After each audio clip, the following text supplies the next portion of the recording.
8 లక్షల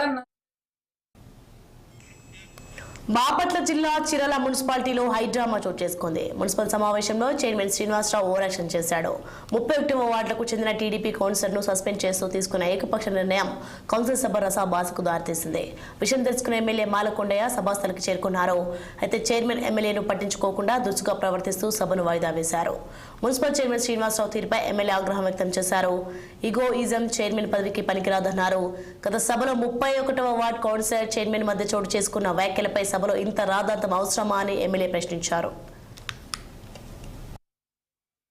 మున్సిపాలిటీలో జరిగినటువంటి సంఘటన దురదృష్టకరం. ఇది బాధాకరమైన విషయం.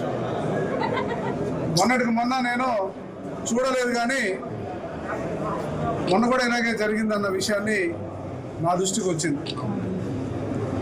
అయితే ఈ రోజున ఏదైతే మీటింగ్ జరుగుతుందో మీటింగ్ హాల్లో నేను వచ్చాను. వచ్చిన తర్వాత 10 నిమిషాలు వాయిదా వేద్దామన్నారు. 10 నిమిషాలు కాదు, అరగంట 30 గంట వరకు నేను కూడా కౌన్సిల్ హాల్లోనే కూర్చున్నాను.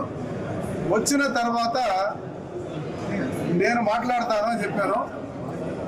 అతను నిర్దాక్షిణ్యంగా ఎవరి మాట వినిపించుకోకుండా వాయిదా వేసి వెళ్ళిపోయాడు. ఇది కరెక్ట్ కాదు. ఎందుకనంటే ఈరోజు ఒక సభ్యుడు నిన్ను మాట్లాడాడని నువ్వు అంటున్నావు, మరి నువ్వు మాట్లాడింది ఏంటన్నది ఇక్కడ మిగతా కౌన్సిలర్స్ కూడా మాట్లాడుతున్నారు కదా, వినాలి. అయినప్పటికీ కూడా నేను ప్రజాప్రతినిధులవి, ప్రజల యొక్క ప్రయోజనాన్ని దృష్టిలో పెట్టుకొని కొన్ని సందర్భాల్లో మనం తీసుకోవాల్సిన నిర్ణయాలు తప్పైనా ఒప్పైనా వెనక్కి తీసుకోవాల్సిన